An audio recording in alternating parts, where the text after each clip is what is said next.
Assalamualaikum warahmatullahi wabarakatuh. Halo sahabat Atma, senang sekali kita bisa menyapa kembali sahabat Atma semua dalam program Otista, obrolan dan tips seputar kesehatan jiwa. Nah, pada kesempatan kali ini tentunya masih bersama saya Farika, Pranata Humas Rumah Sakit Jiwa Daerah Atma Husada Mahakam, akan menemani sahabat Atma semua.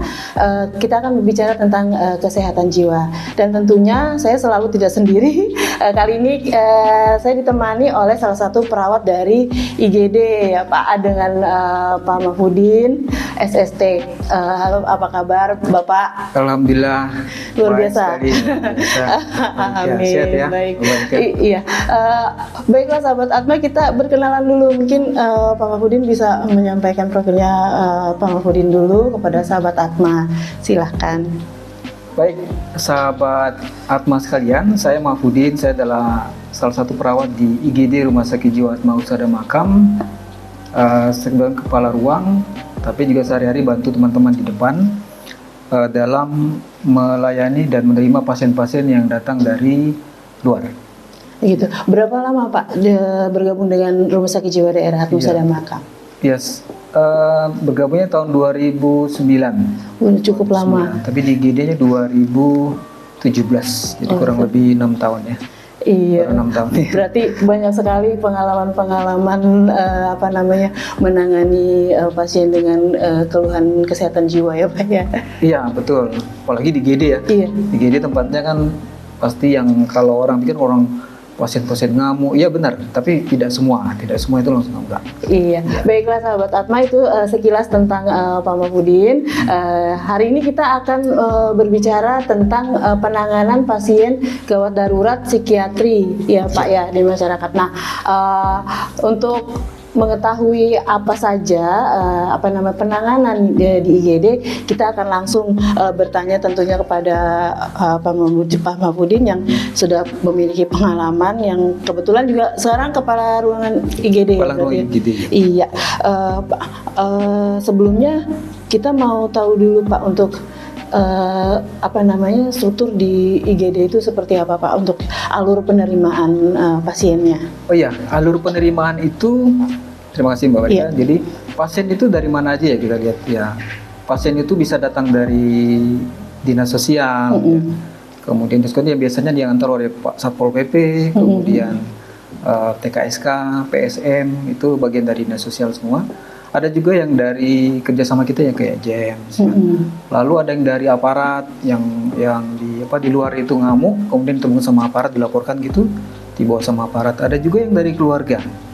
Ada juga rujukan-rujukan dari rumah sakit lain yang memang di rumah sakit lain mungkin tidak ada layanan untuk itu, untuk khusus rawat inapnya, maka dirujuklah ke kita. Iya, seperti itu. Seperti itu sahabat Atma, yang tadi dijelaskan itu adalah sekilas tentang program kita yang kita bekerja sama dengan stakeholder terkait untuk program Si Hati ya Pak ya. Betul. Yang bisa ODGJ terlantar itu bisa dilaporkan melalui 112, betul ya Pak? Betul, 112 cukup. Iya, seperti itu, dan nanti akan oleh TKSK ditindaklanjuti bersama Satpol PP dan dibawa ke Rumah Sakit Jiwa Daerah Atma Husada Mahakam, dan entry pertamanya itu pasti IGD. Gitu ya Pak ya. Betul, IGD. Oke, kita lanjut untuk pertanyaan, kapan sih Pak seseorang dikatakan sebagai gawat darurat pada ODGJ? Oke, pertanyaan menarik ya Mbak Farika ya. Pasien itu dikatakan sebagai pasien gawat darurat kalau terjadi gangguan akut yang tiba-tiba ya. Pertama pada pikiran ya, yang kedua pada perasaan, yang ketiga sama perilaku. Jadi ada 3 itu ukurannya tuh. Kalau sudah terdapat gangguan pikirannya, perasaannya, perilaku, itu gangguan sama masalah kan beda ya. Kalau gangguan itu sudah mengganggu kehidupannya dia, sudah nggak bisa melakukan apa-apa ya, sudah terganggu lah. Kalau masalah seperti kan, kalau masalah kesehatan jiwa kan kita udah pernah semua kena ya. Misalnya gangguan cemas itu kan masalah kesehatan cemas, itu kan cemas kan masalah-masalah. Tapi kalau gangguan itu arahnya sudah mengganggu, misalnya aktivitas harian yang tidak bisa dilakukan ya. Nah, berhubungan dengan itu, seperti pikiran, perasaan, perilakunya itu sudah terganggu sekali dan butuh suatu penanganan segera. Nah itu, jadi ukurannya cuma 3. Tadi di pikiran ada gangguan, ya, di perasaan ada, di perilaku. Gangguan di pikiran seperti apa? Misalnya dia merasa diracuni orang, kan pasti marah itu nanti akhirnya kan. nanti mencurigai orang dan itu berlebihan ya. Lalu perasaan juga begitu, merasa dikejar-kejar orang ya, atau perasaan depresi yang akhirnya bisa membuat dia kemungkinan bisa membuat dia mau bunuh diri ya, seperti atau di perilaku ya, akhirnya menjadi perilakunya jadi aneh, mungkin karena mendengar suara-suara akhirnya yang di rumahnya dijebolin semua di atas ini karena dikiranya sumber dari atas atau di dinding dan sebagainya. Jadi itu dan itu berbahaya kalau tidak segera dilakukan penanganan gitu. Nah pada saat misalnya pasien itu masuk ke IGD, hal-hal semacam itu tuh sudah bisa dideteksi ya Pak ya oleh seorang perawat atau menunggu dokter dulu tuh Pak untuk mendiagnosanya? Iya, pertanyaan ya, jadi kita dari luar dulu. Kalau misalnya dari luar itu kan kalau misalnya ada laporan 112 misalnya ya, orang lapor 12, kemudian nanti kan keluarga tinggal menunggu dinas sosial. Biasanya dinas sosial itu ke Satpol PP. Dari Satpol PP nanti kontaknya ke misalnya TKSK atau PSM. Nanti mereka akan adakan dia ada asesmen khusus ya. Asesmen, ini kemungkinannya memang ODGJ nanti ada grup tersendiri, mereka akan nungguin kita. Ini kita akan mengantar ini. Oke, silakan kami tunggu gitu. Jadi mereka akan antar, begitu udah tahu akan diantar. Kemudian baru kita lakukan asesmen. Jadi asesmen itu tidak cuma asesmen yang di fisik saja, tapi juga asesmen di jiwanya. Dan kalau di fisik itu misalnya juga dilakukan pemeriksaan darahnya, mungkin pemeriksaan mungkin di ronsen kalau misalnya dia ngamuk, bisa aja dia ngamuk terus dia fraktur yang kita nggak tahu ya. Nah, itu nanti datanya nanti kita dapatkan dari keluarga atau yang membawa pasien itu. Oh seperti itu ya Pak ya. Kemudian bagaimana Pak penanganan kalau penanganan umum bagi pasien ODGJ tersendiri itu? Ya ada banyak sebenarnya. Pertama kita harus meningkatkan dulu kesadaran pendidikan, artinya edukasinya ke masyarakat harus kuat. Ya kalau dilihat dari ada penelitian di Inggris dikatakan bahwa dia melakukan kampanye time to change itu mengurangi diskriminasi terhadap ODGJ 11% dalam 3 tahun pertama. Bayangkan itu sedikit sekali sebenarnya dalam 3 tahun. Ya tapi itu harus dilakukan dan bahkan bukan cuma masyarakat umum sebenarnya, bahkan di nakes pun ada yang begitu. Maksudnya kesadaran tentang itu ada juga nakes dalam satu penelitian ya. Mungkin tidak semua tapi ada gitu. Itu apalagi masyarakat umum yang tidak pernah tidak pernah mengenyam untuk khusus yang kesehatan jiwa gitu. Ya itu berarti harus terus disosialisasikan, dikampanyekan seperti itu ya Pak. Betul. Saya sih berharap gitu. Jadi seperti kita sudah punya podcast, sudah punya laman sosial, mungkin itu bisa kita tampilkan terus. Itu jadi karena sekarang kan orang kan sekarang gadget kan di tangan digital terus gitu. Nah, kemudian Pak. Nah kemudian ada data riset kesehatan dasar 2018 itu bahwa gangguan mental emosional pada penduduk usia itu lebih dari 12 tahun itu sekitar 9,8% itu banyak ya. Kalau bayangkan kalau 15 tahun itu ada 100 juta misalnya, 9,8% itu berapa? Angka 10% misalnya. Ya, misalnya mungkin 10 jutaan misalnya, ya, itu bisa biasa ya.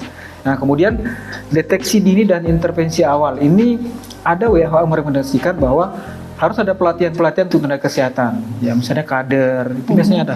Jadi kader itu dilatih untuk mendeteksi ada enggak orang yang punya gangguan, sehingga nanti direfer nanti ke puskesmas, di terapi mungkin di puskesmas nggak bisa, baru nanti ke rumah sakit. Nanti ada rujukannya kan berjenjang gitu. Lalu datanya di studi di Ethiopia itu pelatihan deteksi dini itu bisa meningkatkan identifikasi kasus baru gangguan jiwa hingga 33%. Artinya sebenarnya gangguan jiwa itu banyak sebenarnya, atau ODMK, orang dengan masalah kesehatan jiwa itu banyak sebenarnya. Yang kita lakukan kalau ODMK-nya menjadi ODGJ kan gitu, yang bahaya kan. Makanya harus ada screening yang dilakukan di pelatihan itu, sehingga nanti kader bisa atau nakes tertentu bisa bergerak untuk ini ada sekian banyak ternyata orang yang gangguan jiwa yang perlu penanganan. Kan tidak harus dengan obat ya, bisa mungkin dengan nanti ya gitu. Kemudian akses layanan kesehatan mental itu ada laporan dari WHO juga bahwa negara dengan layanan kesehatan mental yang terintegrasi maksudnya itu mulai dari awal dari kader-kadernya, kemudian sudah terlatih ya, terus nanti di puskesmas juga yang terlatih kan ada perawat dan dokter yang sudah terlatih di situ ya. baru nanti sampai ke rumah sakit. Layanan PRI meningkatkan akses dan kontinuitas perawatan. Datanya 15% dari ODGJ di Indonesia itu yang mendapatkan perawatan yang memadai, sekitar 15%. 15%. Bagaimana yang 85% gitu. Jadi masih banyak PR ternyata ya. Lalu kemudian ada pendampingan dukungan. Nah, ini penting, kelompok dukungan. Kalau di tempat lain ada ya, seperti Jakarta, di Jogja itu ada namanya KPSI. Dulu ada di sini ya, namanya Komunitas Peduli Schizofren Indonesia. Rasanya pernah dulu ada di sini. Jadi ya. Komunitas-komunitas itu juga berperan penting. Betul ya. Nanti lari-larinya ke seperti family gathering. Nah, gitu, tapi ada komunitasnya. Nanti pasien-pasien diajak, kemudian nanti ada kegiatan-kegiatan mungkin lomba, yang suka menggambar, suka nyanyi-nyanyi, jadi itu. Jadi sehingga pasien itu akan lebih merasa ada harga diri, ya gitu. Mungkin mirip dengan yang kita punya kalau tidak salah itu ada DKJPS ya Pak ya, dukungan kesehatan. Iya betul, jiwa, itu salah satu bentuk besarnya itu. Ya bentuk besarnya itu, nanti bentuk bawahnya itu banyak. Turunannya ya, lagi masih banyak ya Pak ya. Betul, betul. Lalu pendampingan, apalagi data di Amerika Serikat itu sekitar 7% dari mereka yang bergabung dengan kelompok seperti tadi KPSI itu ada peningkatan signifikan dalam kualitas hidup mereka. Jadi intinya gini, dia kalau pentingnya pasien itu kalau dia berobat terus tidak kambuh, ya ada yang support. Pertama dia bisa mandiri, tidak mengganggu orang kan itu. Yang kedua dia produktif, itu mestinya itu. Jadi dia mandiri dan produktif. Apapun goalsnya berarti ya Pak ya. Apapun produksinya, mungkin tidak seperti kita produknya besar ya. Sedikit pun mereka udah merasa berharga sekali gitu. Dan kemudian ada rehabilitasi sosial. Program rehabilitasi ini dari Kemensos biasanya ya, atau Dinas Sosial. Ada kalau dulu ya di Banjar dulu ada tempatnya khusus. Jadi mereka dikirim, nanti ada dilatih. Nah, ke depan mudah-mudahan nanti di rumah sakit kita yang baru nanti mudah-mudahan itu ada yang begitu nanti. Bisa berjalan programnya. Program ada, terus nanti ada pelatihan pasien yang bisa bermanfaat nanti kalau dia pulang. Itu mungkin diajarin bikin kue misalnya, roti, nanti begitu nanti. Yang di sini pun berarti kan kita punya instansi rehab sosial ya Pak ya. Betul, ya, itu kan sudah berjalan juga ya. Mungkin itu juga nanti di tempat seperti yang saya kan juga sudah pernah bilang ke sahabat Atma kalau kita akan direlokasi ya Pak ya. Direlokasi di tempat yang lebih besar, nanti mungkin bisa daya tampungnya lebih baik. Nah ini program-program dari rehab sosial ini akan berjalan dengan tambahan-tambahan vokasional yang lain mungkin gitu ya Pak ya. Betul sekali, benar. Jadi banyak gitu. Karena kan mungkin peminatan orang itu beda-beda ya. Betul sekali. Lalu ada kebijakan dan perlindungan hukum. Jadi kalau menurut WHO itu hanya 36% negara di dunia itu yang memiliki undang-undang kesehatan mental yang memadai. Kita punya. Alhamdulillah kita termasuk Indonesia. Sudah punya. Ya ada ya. Mental, apalagi ada undang-undang yang baru yaitu masuk ke dalam situ. Lalu pemantauan dan evaluasi. Data Indonesia itu di Balitbangkes secara rutin melakukan survei kesehatan mental untuk memantau kondisi ODGJ di masyarakat. Gitu. Jadi lengkap sih sebenarnya. Iya. Ya. Itulah sahabat Atma itu secara teoritis ya Pak ya. Teoritisnya seperti itu. Kemudian bagaimana Pak kalau menemukan pasien yang diduga ODGJ tapi tidak ngamuk nih. Kita hanya menduga gitu. Itu gimana penanganannya? Ya, pada saya gini, ada pasien banyak kan kita ketemu pasien kadang-kadang saya ketemu itu di jalan yang tidak ngamuk, itu dibiarkan aja. Ya ada yang dibiarkan ya. Mungkin ada juga yang keluarganya ada atau ada juga keluarga yang tidak ada. Nah, tapi kalau sudah sampai taraf mengganggu, kita itu sebenarnya kita nggak bisa kerja sendiri ya, Bapak Rika. Artinya kita butuh orang juga.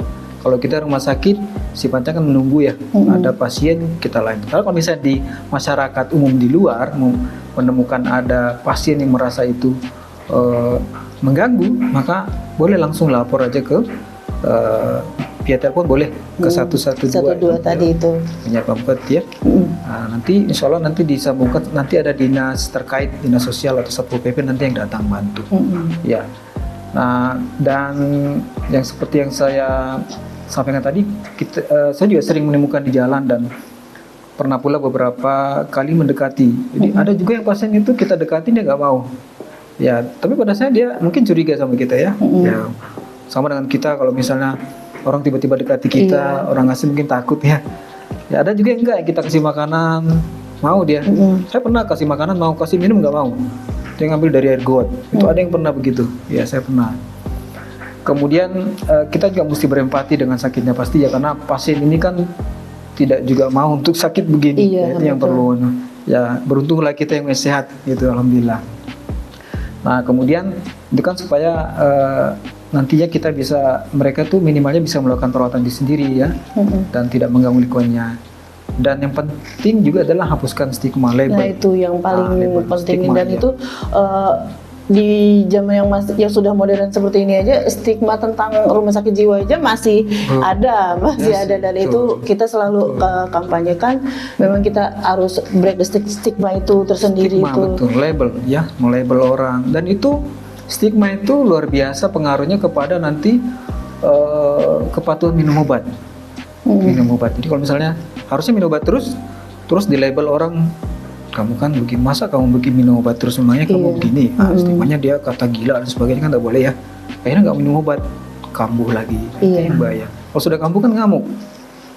Sementara kalau kepatuhan minum obat itu kan membantu untuk mengontrol diri kan. Dan itu kalau itu memang harus ada dukungan dari keluarga juga ya Pak ya. Betul, benar. Nggak bisa kalau cuma obat aja nggak bisa. Kepatuhan minum obatnya itu ya keluarganya harus mengingatkan juga gitu. Tapi bagaimana kalau yang memang dia sendiri misalnya ada keluarganya. Betul, nah itu juga dari. Iya, betul.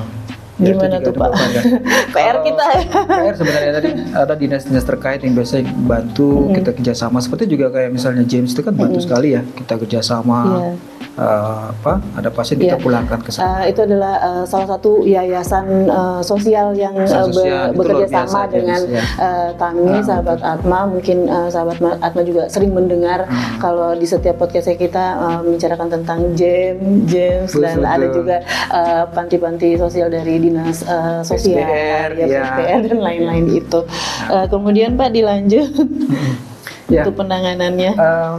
Yang paling penting adalah kita menghargai mereka sebagaimana kita juga ingin dihargai. Ya, ini orang sakit sebenarnya ya. Mungkin perilakunya aneh, betul ya, namanya juga sakit kan. Cuma beda memang sakitnya yang begitu, yang fisik sama yang mental ya. Yang terganggu tadi itu pikirannya, perasaan sama perilaku.